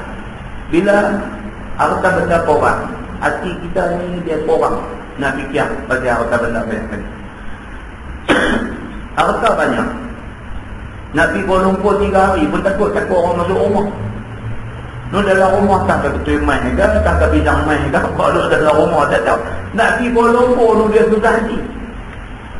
Hari-hari yang bertiga 4 kali telefon mai ni, telefon jiran sebelah ni, rumah dia nak okey tak? Takut orang curi pisang mai dalam rumah. Padahal dia ada harta tinggi, dia betul. Kalau rumah kita tak ada apa, ada apa kita mengkuang dalam rumah. Kita pergilah, nak pergi mana pun, pergi Johor kan, nak pergi sampai Indonesia ke, pergi sampai mana kan. Rumah kita tikam mengkuang, kalau hampa masuk pun tak apalah, tikam mengkuang tu apa nampak. Lagu tu aja. Tuan-tuan, lagi banyak harta, lagi dia punya ghaflah tu banyak. Tu fikir mana, tu fikir ni macam mana ni. Ni nak orang orang mana tak tahu. Ni nak tinggal rumah ni tu fikir ni. Ni barang main bini saja kalau pakai sampai siku. Barang main bini saja kalau pakai sampai siku. Takkan nak pergi apa nama, nak pergi apa Indonesia, nak pergi Bali, nak pergi mana, nak pakai barang main bel betul. Nak kena tinggal kat siapa? Nak tinggal dekat orang kat dia gabung dekat dia apa dia itu betul. Jadi payah. Nak tinggal di rumah jadi kawang masuk dalam rumah dia angkat hati.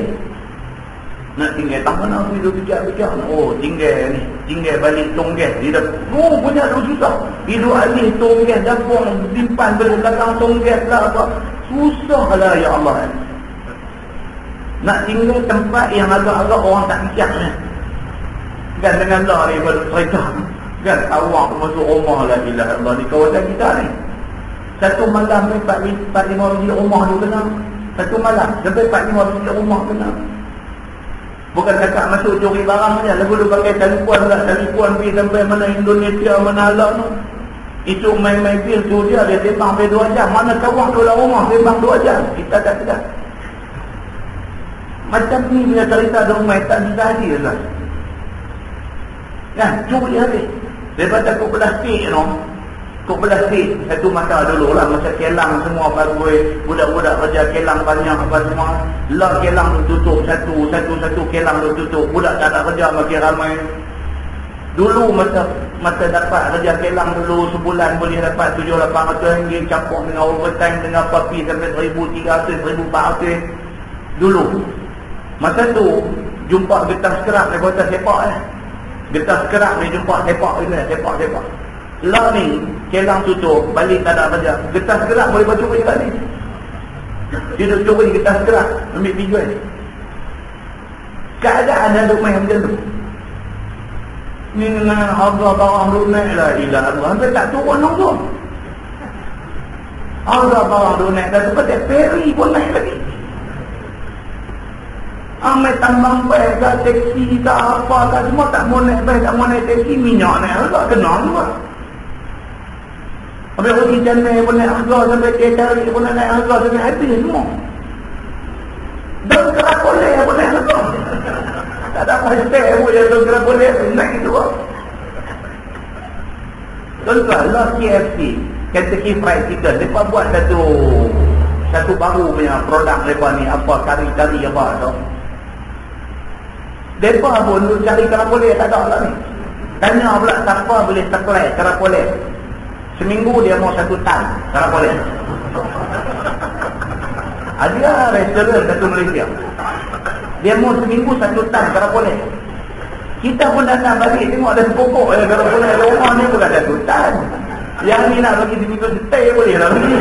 Tu pun putih sampai bawah anjing baru nak jadi stay. Dia bukan berat kerapoleh. Nak buh dengan dahan-dahan dia tak mau, dia modok dia saja. Tuan-tuan, dia bila main macam ni, dia main harga hati semua, dia bukan-bukan. Tuan-tuan, ini cerita dia. Bila jadi macam ni, apa nak buat tuan? Apa nak buat? Orang ada duit pun susah hati. Kenapa? Orang lain tak ada duit, dia ada duit, orang duduk tolong dia tengok. Dia takut, dia rasa tak selamat, dia rasa susah hati tuan-tuan. Kalau di Mekah Madinah tak apalah, bunyi bang aja tutup. Ambil kain putih dia tutup, pakai pergi semayang. Sebiji buah kurma pun orang tak curi. Pasal apa? Depan masjid Nabawi dia ada potong tangan orang curi. Tak apa nak curi. Dia kata kerapoleh ni apa dia? Dia lagi kat tangan aku ni. Dia dah tidak mau dah. Dia tengok kurma jual kilo 80 ringgit pun dia tak teriak nak ambil. Pasal apa? Bila dia nampak tangan dia nak hilang. Kalau di Jeddah satu masjid, nama masjid tu Masjid Qisas. Di Jeddah ada satu masjid, nama masjid tu Masjid Qisas. Pasal apa? Untuk kes curi, kes apa-apa yang melibatkan hudud dan qisas, untuk daerah Jeddah akan dilaksanakan di masjid tu. Maka masjid tu dinamakan Masjid Qisas. Bila ada orang nak kena potong tangan, dia bawa pergi situ. Semua televisyen semua turun, ambil terus menerus ni rancangan potong tangan orang. Siapa berani curi? Kita di sini tak ada undang-undang yang Tuhan jauh ni, kita tak ada. Bila kita tak ada, dia duduk dalam ketakutan. Duduk dalam ketakutan, rasa tak ada siapa boleh mempertahankan nyawa kita, boleh mempertahankan harta benda kita, boleh mempertahankan, tak ada satu protection dekat kita. Muslimin dan muslimah yang dirahmati Allah ya. Baik, begitu cerita dia. Maka dengan tiada apa suatu yang memberikan bimbang kepada dia. Bila miskin, bimbang pasal harta orang nak curi ni tak ada. Kerana telah diterangkan dahulu, siapa ada dunia di dalam tangannya, nescaya dibimbangkannya daripada berbuat ibadah. Orang yang ada harta kekayaan, dia ibadah ni jadi tak dan. Jadi tak dan kebo. Kerja apa nak pergi mengaji tak dan, nak pergi agama punya hal tak dan buat. Pasal apa kerja? Kerja terlampau banyak. Dan kembali memeliharanya dan menjaganya dan menguruskannya. Dia duduk siang kira nak kena urus dia punya kerja, nak kena urus harta dia. Ibadah tak ada nak buat. Maka habislah waktu beribadah itu diambilnya. Habis. Masa kita nak ibadah ni habis diisi dengan kerja cari makan. Tak ada. Tak ada nak buat apa. Dengan kerana itulah Nabi SAW sukakan dirinya miskin. Pasal itu Nabi tak mau kaya sangat. Bila kaya sangat dia banyak cerita. Ibadah nanti jadi kurang. Begitu. Sebagaimana tersebut hadis, berdoa Nabi SAW kepada Tuhan agar dirinya dijadikan miskin.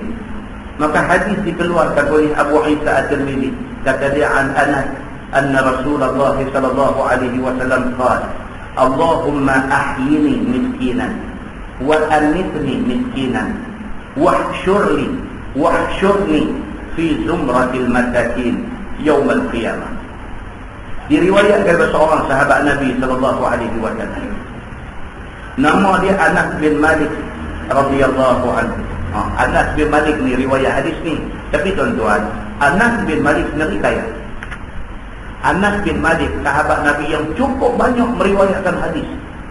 Selain daripada nama Abu Hurairah, selain daripada nama Aisyah, selain daripada nama Ibnu Abbas, selain daripada nama Ibnu Mas'ud, nama Anas bin Malik ini sahabat yang banyak meriwayatkan hadis Nabi.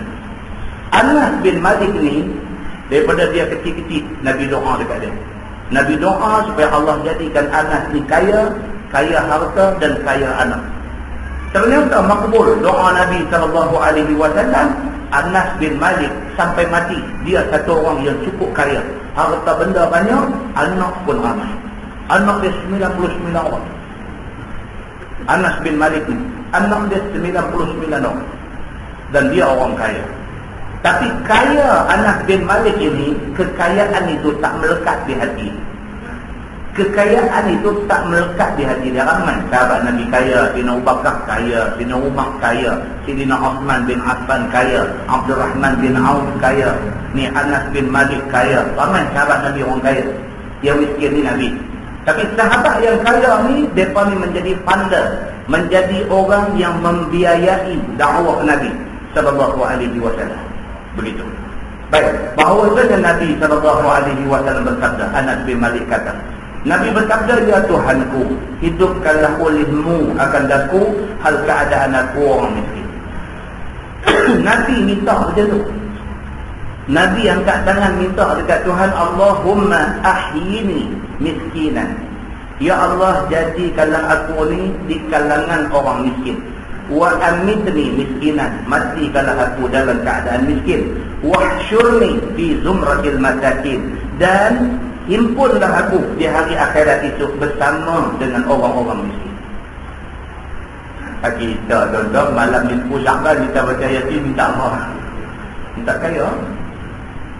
Kan? Nisfu Sya'ban 3 kali, jadi jangan lupa baca. Sekali minta kaya, dekat kita minta kaya. Kan? Nabi SAW tak buat yasin nisfu Sya'ban. Nabi doa pula lagi minta miskin. Kan? Kaya kita tak minta benda, minta Allah Ta'ala luas rezeki cukup. Banyak mana yang patut Tuhan bagi kat kita, itu Tuhan kita. Jangan minta kaya, minta Allah Ta'ala luas rezeki kita. Rezeki luas itu macam mana? Allah tahu cakap mana yang baik untuk kita, Allah tahu. Bagi hak baik untuk kita, jangan bagi yang boleh merosakkan kita. Tentu ya. Maka Nabi minta supaya dihidupkan dia dalam keadaan miskin, yakni tiada apa suatu pada aku, dan mati kalau olehmu akan aku hal keadaan aku itu orang miskin. dan kumpulkanlah aku di dalam sidang jemaah orang-orang miskin pada hari kiamat. Maka seorang mukmin yang suka turut jalan Nabi SAW, bila mendengar hadis ni, maka tetaplah kuat percaya akan jalan berbuat ibadah dan mau bertugas kepadanya. Dan tidak ada lebih daripada miskin yang sabar atas hal kemiskinannya itu. Orang yang betul-betul sayang dekat Nabi, dia kena mau macam mana yang Nabi mau. Nabi mau miskin, dia kena mau untuk menerima. Ditakdirkan jadi miskin ni, dia kena mau terima. Macam tu dia kata. Maka serta tidak mensia-siakan waktu miskin itu daripada ibadahnya. Walaupun miskin, ibadah kena buat. Ini miskin sampai Allah kadang-kadang benda ditunjuk dalam TV ni, miskin itu pergi jumpa dalam negeri mana-mana. Pergi jumpa, tengok rumah tutup-tutup dengan zinc aja. Dengan zinc bumbung tu buat kepung-kepung buat dinding rumah. TV dia ambil gambar tunjuk-tunjuk, tengok duk pakai selok pendek, pusat bujai, kedong. Allah. Sudahlah miskin macam tu pula. Kalau miskin, TV dia ambil gambar, tengok pakai kain terikat, nampak dengan baju Melayu elok. Kita pun tengok, nampak Alhamdulillah. Allah uji dia dengan miskin, dia tak lepas Tuhan. Dia tak lepas Tuhan. Dia dengan Tuhan tu nampak pada diri. Ini sudahlah ditakdirkan miskin. Tengok-tengok macam tu pula dah tengah kendor lagu tu pakai dengan kita tak syok semua. Tak syok semua. TV mai abang lah nanti Zat. Pergi pakai lah kalau duduk di rumah lu pakai lagu tu pun nanti tak lah, nanti Zat. Ni satu Malaysia nak tengok ni. Kan? Nabi pernah kata. Nabi kata orang miskin derhaka Allah. Orang yang paling Allah benci. Allah benci kepada orang miskin. Allah lebih benci lagi kepada orang miskin yang derhaka Allah Subhanahu wa ta'ala. Miskin yang Allah benci ni miskin yang macam mana? Miskin yang meminta-minta, Allah tak suka. Sudahlah miskin meminta-minta, derhaka Allah pula. Lebih Allah benci kepada orang yang macam ni. Tapi orang miskin yang reba, Allah Subhanahu wa ta'ala cukup kasih kepada dia. Orang-orang yang miskin, Allah Subhanahu wa ta'ala takdirkan dia jadi miskin. Kemiskinan dia itu, dia sabar dengan kemiskinan yang Allah Subhanahu wa ta'ala takdir kepada dia. Maka itulah sebenar-benarnya orang yang mendapat kedudukan di sisi Allah Subhanahu wa ta'ala. Dia reba dengan kemiskinan ini. Baik. Jadi cerita hadis Anas bin Malik tadi, dia sebut macam tu. Baik. Maka orang mukmin yang suka menurut jalan Nabi, bila dengar hadis ni tetaplah kuat percaya dia akan jalan berbuat ibadah dan mau bertugas kepadanya. Dan tidak ada lebih daripada miskin yang sabar atas hal kemiskinannya itu, serta tidak mensia-siakan waktu miskin daripada beribadah kepada Allah. Maka jika tidak yang demikian itu, yakni tinggal diri dalam miskin serta tak berbuat ibadah kepada Allah, nescaya jadilah dia orang yang rugi lagi celaka. Ini hadis abang saja. Sudahlah miskin, tak semayang pula, celaka dia.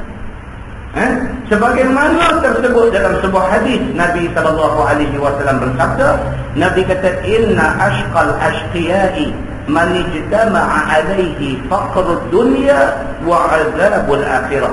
Dan bahawa sesungguhnya secelaka-celaka orang yang celaka itu ialah orang yang terimpun atas dia fakir dunia dan azab akhirat. Nabi sampai sebut, Nabi kata ashqal ashqiya. Ashqa ni masuk paling celaka. Ashqiya daripada kalangan orang yang celaka.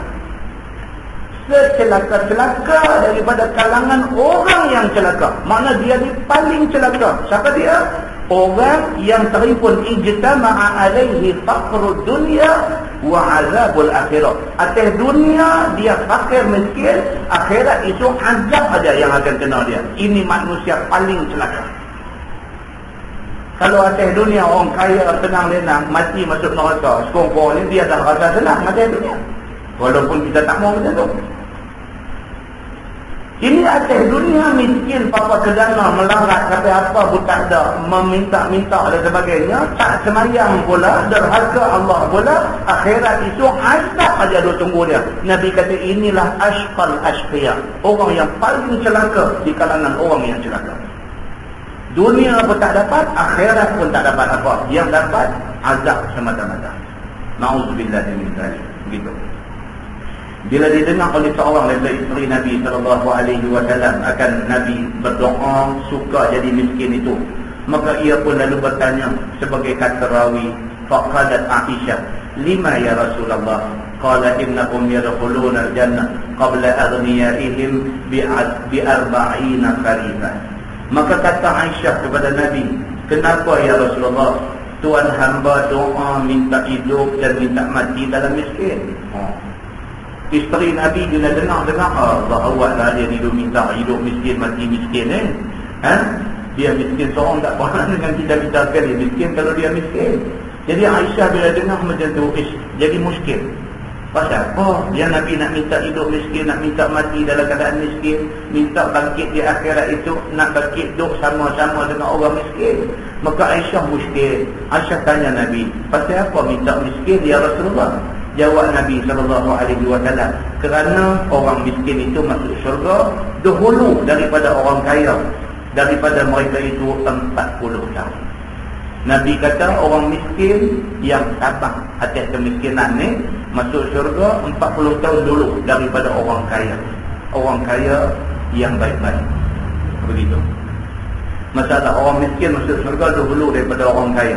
Sesungguhnya sepotong hadis menunjukkan orang miskin itu ada kelebihan di akhirat, iaitu dahulu masuk syurga daripada orang kaya. Apabila orang miskin itu tiada dosa, ini syaratnya. Syarat dia hak miskin boleh masuk syurga 40 tahun dulu daripada orang kaya ni. Syarat dia ada orang miskin yang tidak berdosa, yang tidak buat maksiat semasa di atas dunia. Itu satu, miskin yang baik. Yang kedua, syarat dia dan berbuat ibadah serta sabar di atas kemiskinannya itu. Dia miskin yang buat ibadah dan sabar dengan kemiskinan. Maka jadilah di negeri akhirat ringan hisab dia. Dan tiada apa seksa melainkan terus masuk syurga saja. Bersalahan orang kaya, maka lambat dia masuk syurga kerana sekalian hartanya dihisab Allah lebih dulu. Ditanya dia, di mana dia ambil hartanya itu? Tuhan tanya habis. Tuhan tanya habis. Adakah dari jalan halal atau jalan haram? Kemudian ke mana dibelanjakan harta itu? Tuhan tanya pula dah. Duit masuk sepatai, belanja aku tanya dia sepatai lagi. Hang belanja pergi ke mana? Adakah kepada jalan halal ataupun jalan haram? Maka jika kepada jalan haram, nescaya jadi gendala besar ke atas dia. Sangkut. Lagi nak lambatlah masuk syurga. Dan terlewatlah ia masuk syurga dengan sebab seksa ia di sana. Mengapalah berusaha jadi gendala besar hati? Mengapalah berusaha haram di atas dunia? Dan jika kepada halal, nescaya tidak panjang gendalanya. Masa tu menyesallah. Awaklah dulu aku pergi duk makan rasuah ni.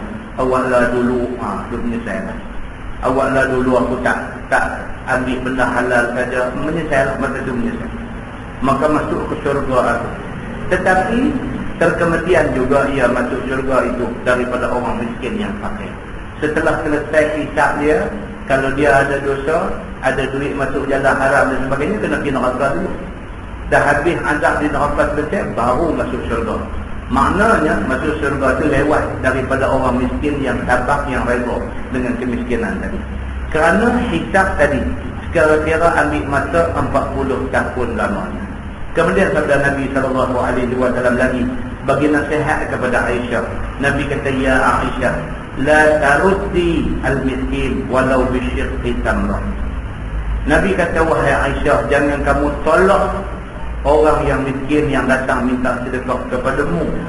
Jangan kamu halau akan dia, ataupun kamu suruh dia jauh daripadamu dengan menghampakan kehendaknya kepadamu. Sebaliknya, tunjuklah, berilah olehmu kepadanya jikalau hanya boleh bagi sebelah buah taman sekalipun. Kita pergi Mekah ni banyaklah ni, haduk mai kiri kanan ni baba haji tu minta duit kat kita. Puak-puak apa nama ni kulit hitam Afrika ni. Mai budak-budak, mai hak perempuan dukung anak apa kan. Baba haji. Tak ada satu rial bagi dia kata. Ni pergi Mekah baru boleh cakap Arab 2-3 patah. Boleh pun betul apa pasal pergi beli barang kedai Arab. Tawang Arab tu marah kita. Roh Allah kita. Kita pun guna perkataan tu bila Allah kita besar. Dia main baba haji minta duit, kita pun roh. Ingat kita pandai cakap Arab. Kita buat benda salah.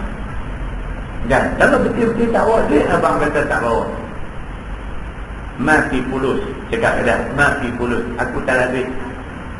Kalau Arab bahasa standard kata ma'indi nuqud. Aku tak ada duit.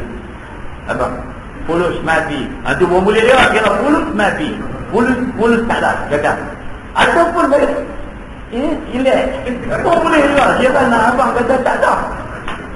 Kan? Lalu mana orang tak apa kan? Jadi tak ada semua. Dan sahabat saya, dia pun game ni duk main lah. Baba haji minta duit. Dia ada orang tak ada duit, padahal duit dah. Pentung orang curi, tak ada duit. Dia memang dia kata ucap, Allahu Akbar, kena curi. Dia bawa. Tu lah dia fikir balik. Jadi dia semayang, dia belum tengok kampah, dia ingat balik. Pasal aku kata tak ada duit lagi lah. Bok ni mesti tak duit. Duit ada. Dia tak mau pergi. Dia kata tak ada duit. Orang curi tu je. Kan? Lepas tu hidup melemung depan kampah. Dia kata, tuak kah yang bersalah atau cepat kah yang bersalah. Dia ingat dia betul. Tuak kah yang cepat salah. Dia ingat. Jadi betul. Jadi tak ada bohong lah. Ada duit. Kalau duit besar semua, abang kata nak cicat ke apa kata lah kan. Jangan halau dia. Jangan sama. Quran pun larang kita buat benda-benda macam ni. Wala tahuddu apa? Wala yahuddu ala ta'amil miskin. Dalam juz Aman ada sebut kan. Tak boleh kita ni tak menggalakkan orang bagi makan orang miskin pun salah. Dan baik. Jadi begitu cerita dia. Dia kata Nabi SAW pesan pula lagi dekat Aisyah, kalau kamu tak ada banyak benda boleh bagi, ada korma, sebelah korma pun bagi juga, jangan tak bagi. Nabi kata begitu. Masalah bersedekah kamu jikalau sedikit sekalipun. Sesungguhnya syarah kita amatlah memecut, yang ini menggalakkan kita bersedekah dan menerima wang atau sebagainya jikalau sedikit sekalipun, dengan dalil sepotong hadis dalam masalah tadi. Apabila datang orang miskin minta sedekah kepadamu, jangan tolak akan dia. Berilah sekadar ada padamu. Tak usahlah nanti tunggu sampai ada banyak baru mau bersedekah. Kerana terkadang-kadang dengan kebajikan yang sikit boleh melepaskan daripada azab Allah. Tentu pernah dengar hadis cerita satu orang musafir tengah padang pasir. Musafir tengah padang pasir, dahaga Allah yang mengetahui. Dengan kehendak Allah Subhanahu Wa Taala jumpa dekat dia satu telaga tengah padang pasir. Satu kawasan wadi, telaga masuk ke dalam. Seronok dia ni bukan kepala. Masuk di dalam cedok minum air. Puas dia minum air, dia naik balik di atas ni, naik tengok anjing ada sekok di atas. Hadis sahih tuan-tuan, hadis sahih. Anjing ada sekok di atas ni, hal keadaan dia yalhad. Dia kata yalhad, maksud dia lidah duk juluk, duk jilat pasir. Duk jilat pasir panas. Pasal anjing pun makhluk Tuhan juga, dia pun dahaga. Terlampau panas, dia duk jilat pasir. Terlampau dahaga, duk jilat pasir. Hamba Allah ni, Nabi cerita benda ni dekat sahabat. Musafir hamba Allah ni, dia tak tahan, dia kesian. Dia melihat anjing ni sebagai makhluk Tuhan. Dia turun balik dalam telaga tu, guna kasut dia, cedok ayam warna. Anjing dia pun minum ayam tu sampai hilang dahaga dia. Nabi beritahu dekat sahabat, Nabi kata, kamu apa tahu tak apa balasan Tuhan kepada manusia yang tolong anjing yang dahaga ni? Kamu tahu tak apa balasan Tuhan? Sahabat kata, tak tahu ya Rasulullah. Nabi kata apa? Allah menjanjikan keampunan dosa untuk dia, dan Allah menjanjikan syurga pada dia. Tuan-tuan, anjing tuan-tuan ditolong macam tu Tuhan janji. Takkan kita tolong manusia, tak ada satu janji baik di sisi Allah Subhanahu Wa Taala. Baca hadis tu, sekali baca tak ada apa-apa dalam hati kita. Tapi kalau kita baca hadis tu, baca dengan, bukan dengan mata kepala, tapi baca dengan mata hati, dia rasa kebaikan. Betapa buat baik ini dihargai oleh Allah, oleh Nabi sallallahu alaihi wasallam. Kita hidup, kita ni kalau bolehlah minta dekat Tuhan bagi otak kita fikir nak buat baik. Minta dekat Tuhan, minta Allah jadikan kita ni manusia yang berfikir nak buat baik. Tak boleh buat hal besar, buat hal kecil. Tak boleh buat banyak, buat sikit. Bagi otak kita ni fikir nak buat baik. Begitu. Ini yang tersirat di sebagai hadis kita baca. Dengan sebab seperti sedekah yang sikit tu, dia kata kadang-kadang boleh melepaskan daripada azab Allah. Sikit benda buat, rupanya Tuhan janji cukup besar di sisi Tuhan. Maka boleh datang ikhlas memberi sedekah pada yang sedikit itu. Dan dengan sebab ikhlas itu, maka bersih amalan kita. Dan apabila bersih amalan kita, cukup pahalanya, maka bahkan berganda-ganda pahala itu menurut bersih hati kita. Maka sabda Nabi SAW pada isteri dia lagi, Nabi kata, ya Aisyah, ahibbi al-masakin wa qarribihim fa inna Allah yuqarribuki yawmal qiyamah. Wahai Aisyah, Nabi kata, hendaklah kasih kamu kepada orang miskin. Nabi besar, sayanglah dekat orang miskin, dan hampir olehmu akan mereka itu. Jangan lari jauh pada orang miskin, pergi buat baik dengan mereka. Kerana bahawasanya Allah Ta'ala hampir kepada, kerana bahawasanya Allah Ta'ala hampir ia akan dikau pada hari kiamat. Siapa dekat dengan orang miskin, Allah dekat dengan dia pada hari kiamat. Kata At-Tirmidzi, hadis lari. Wallahu a'lam. Ada sikit lagi tapi panjang. Dia kata masalah orang fakir masuk syurga dahulu daripada orang kaya. Dia lebih kurang hadis yang kita baca tadi juga, tapi dia buat main dalam bentuk yang banyak.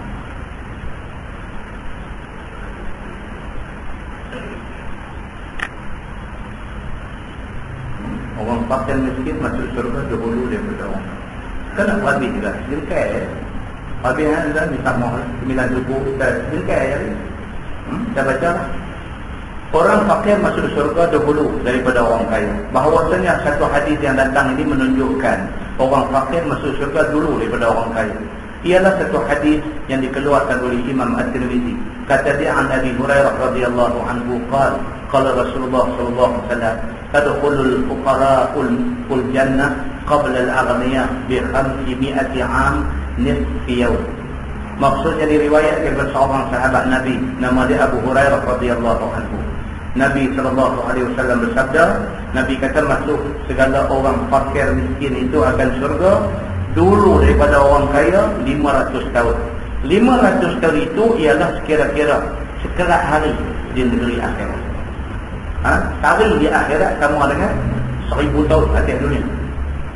Tuan-tuan, kita hidup atas dunia ni paling-paling lama 100 tahun ni umur. Paling lama ada ni 60, 70, 80 habis. 100 tahun kalau boleh hidup kat dunia ni cukup lama lah.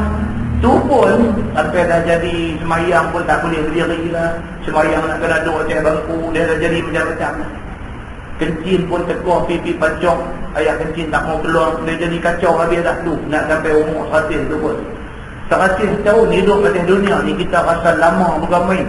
Akhirat itu 100 tahun ni cuma 1/10 bayar daripada tarikh akhirat. Tarikh di akhirat sama dengan 1000 tahun di atas dunia. Orang-orang kaya masuk syurga kendian daripada orang miskin, kendian dia sekerat hari akhirat. Maksudnya 500 tahun di atas dunia. Itu yang Nabi SAW beritahu. Kata At-Tirmidzi, ini hadis hasan dan sahih. Dan satu hadis riwayat daripada seorang sahabat Nabi SAW, nama dia Abdullah bin Abbas radhiyallahu anhu.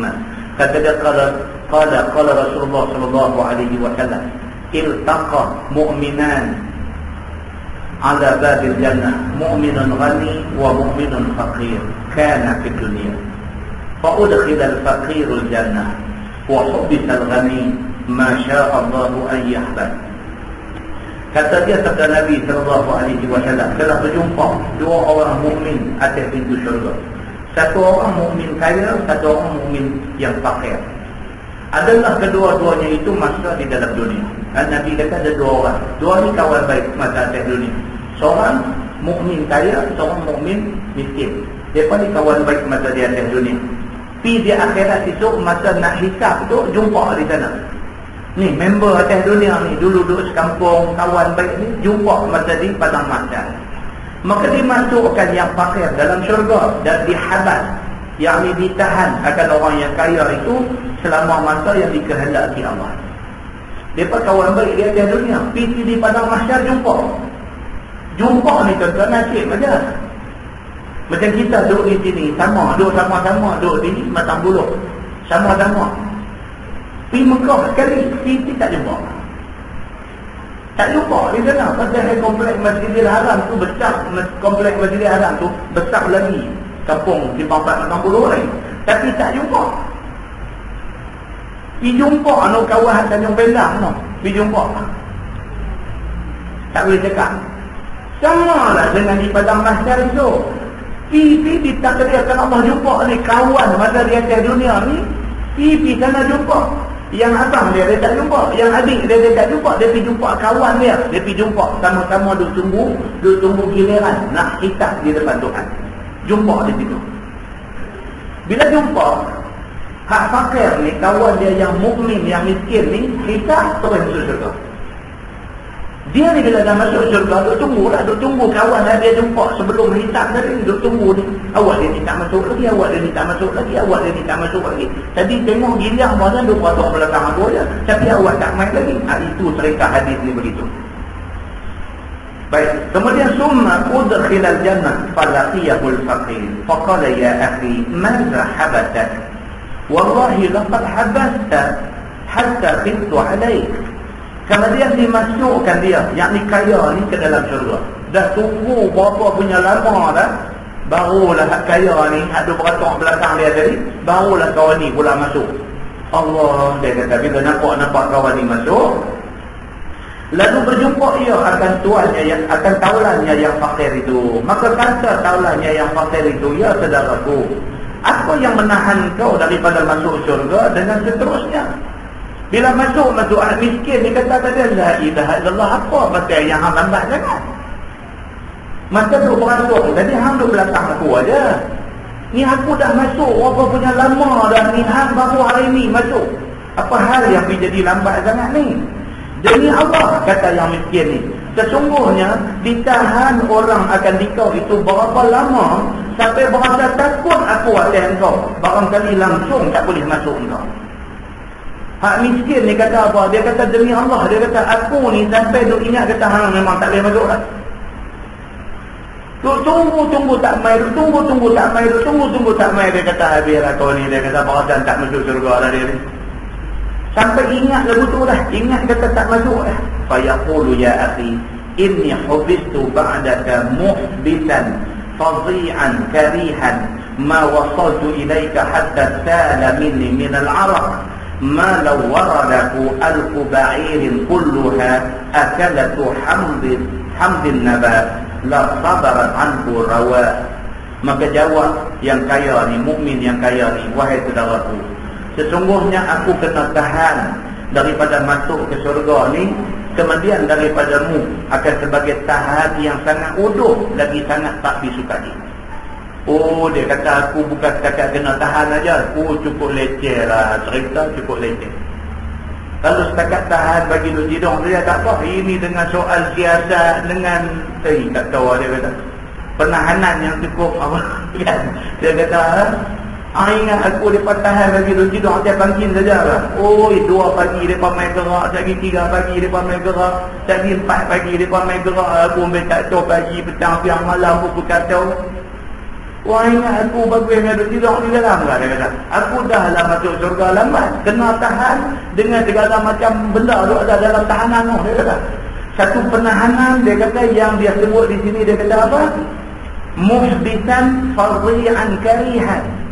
Satu penahanan yang dia kata cukup uduh dan tak disukai. Dia kata teruk, aku benar, dia kata. Tiada sampai aku kepadamu ini. Dia kata ni sebelum nak sampai dekat hang cukup teruk aku kena di sana. Dia kata melainkan telah mengalir peluh daripada aku. Sekiranya jikalau dibawa kepadanya akan 1000 unta yang semuanya mau makan barang yang pahit matin, maka tentulah dapat daripadanya memuaskan dahaganya. Dia kata aku peluh ni, punya banyak peluh aku yang turun dalam tahanan ni. Kalau ramai unta 1000 ekor unta yang dahaga, 1000 ekor unta tu main minum peluh aku, hilang dahaga mereka. Nak abang kata banyaknya peluh aku, maka kena soal siasat dalam tahanan. Aku nak abang gaang, mujung ni aku boleh masuk ni, kata-kata. Dia nak abang begitu. Ni aku masuk ni pun Allahu Akbar. Alhamdulillah, aku syukur kepada Allah. Aku boleh lepas daripada tahanan yang begitu dahsyat. Dia main cerita macam tu. Peluh ni punya banyak. Dia kata aku nak abang gaang lagu mana. Kalau orang main unta 1000 ekor, unta kena dahaga ni, dia pun minum peluh aku boleh hilang dahaga dia. Tuan-tuan, unta tuan-tuan, dia minum air banyak. Dia minum air banyak. Saya pergi di Jabal Rahmah dekat Padang Arafah tu. Kan sana unta berhias ni banyak. Orang pernah pergi Mekah tahu kan. Unta ni lah, mereka punya make up dia sampai dia pun naik pedak lah. Tinggal tak buh biar bulu merah dia. Unta ni dia pukul lah, gantung atas muka, atas kepala, atas belakang ni pukul dengan gantung kiri kanan, dengan labuci, dengan manik, dengan unta ni pun kalau dia boleh cakap. Anak saya tanya, dia kata ayah pasal apa unta tu lepas tutup mulut. Unta di sana dia ambil macam makak tu, dia tutup mulut, dia ikat. Pasal apa dia unta semua lepas tutup mulut? Saya katakan anak saya, dia tutup mulut dia. Kalau dia tak tutup, unta tu nanti maki dia apa? Saya kata ni apa? Ni hang ingat aku apa pergi make up aku sambil buka-buka kan. Pasal tu dia tutup mulut kan. Anak dia pun pening dia tak lebih. Tapi tengok ke make up ada bubuh tu. Oh, sampai melampau-lampau punya medan. Kan? Tengok tu saya kata lah dekat kawan yang pergi sekali ni. Yang pergi sekali ni ustaz. Dia pun lulusan daripada Universiti Ummul Qura Mekah. Dia pergi sekali. Kan? Kata dia kata ni pun kalau buat bisnes bagus dia ni. Pasal apa unta di Jabal Rahmah di Padang Arafah ni. Kita pergi kat dia. Kita nak pergi anak kita naik, kita nak ambil gambar. Dia kata kat kita 10 riyal. 10 riyal. Saya kata 10 riyal haulan. 10 riyal ni kira boleh round dengan unta keliling ni kan? Ayo, dia kata 10 riyal kira boleh round. Kita pun okey lah, bagi kita 10 riyal naik. Bila naik kita pulang kamera nak ambil gambar, hadza mamnu'. 5 riyal pula dah. Nak ambil gambar lagi 5 riyal dia kata. Oh, abang naik ini pusing satu 10 riyal, ambil gambar lain pula 5 riyal. Naik dah, kena bagi juga ada lagi 5 riyal. Saya katakan kawan ni, saya kata ini pun nampak kalau buat bisnes bagus juga. Tangkap 5 ekor unta, kita bagi gaji 5 orang tu orang jaga, kita bagi dengan kutip duit. Dia kata, kan? Ada yang kata kutip dah, ni boleh buat duit ni lah. Pasal apa? Pasal unta bukan susah, dia pokok duri boleh makan. Dia kata ayam, bagi dia minum ayam. Dia minum ayam sehari, sekali minum boleh tahan seminggu. So minum sikit lah. Kalau bagi dia minum banyak, sebulan dia boleh tahan. Yang kata unta ni kan? Maknanya dia boleh minum ayam banyak, simpan dalam bonggol dia tu.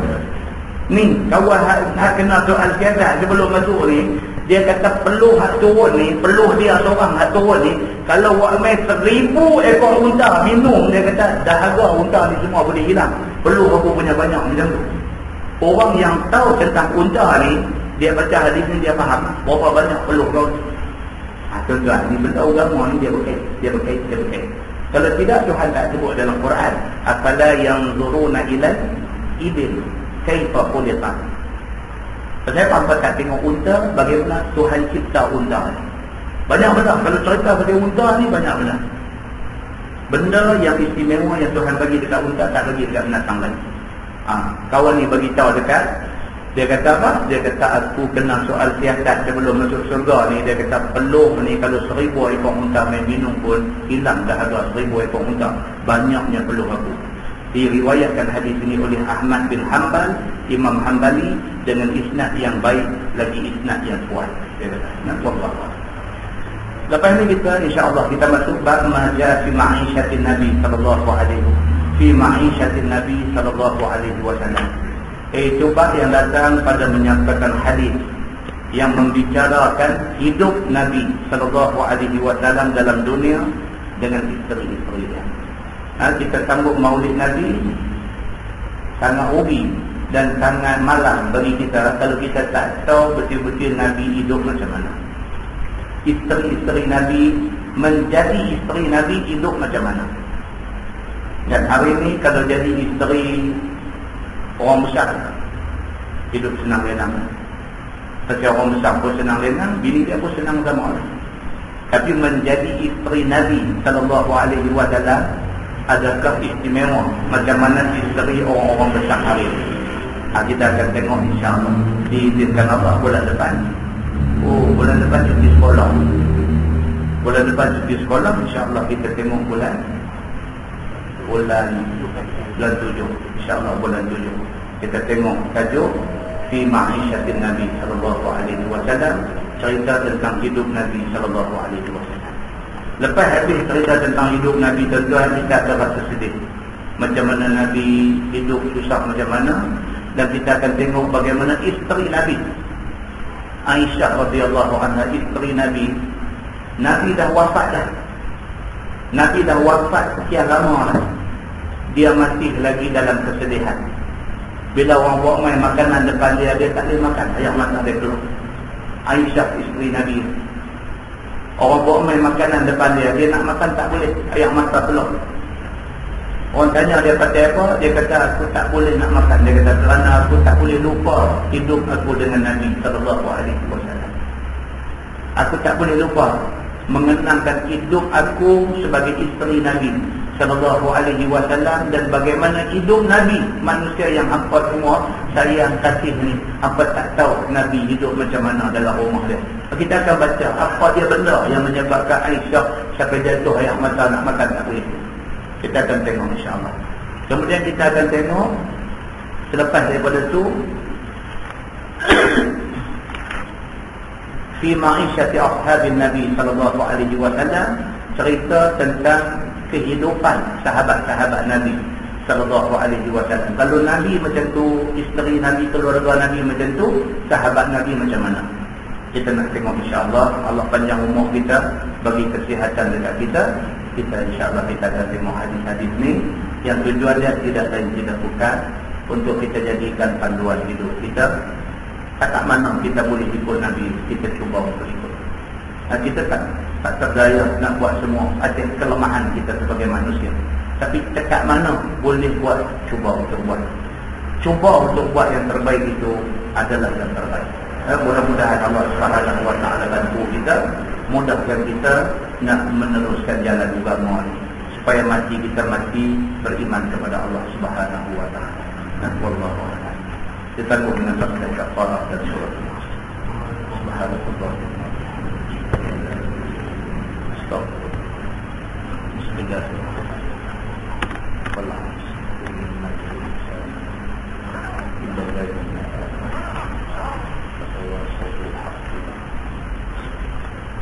اللهم صل على محمد في الأولين والآخرين. صلى رضي الله تبارك وتعالى عن سادتنا أصحاب سيدنا رسول الله أجمعين.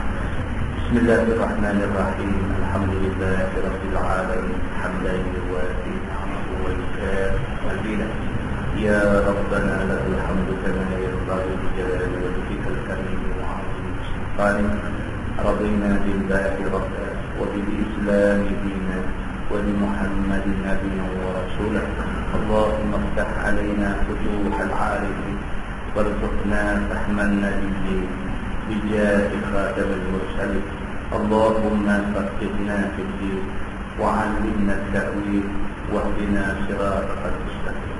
اللهم أرنا الحق حقا وارزقنا اتباعه وأرنا الباطل باطلا وارزقنا اجتنابه.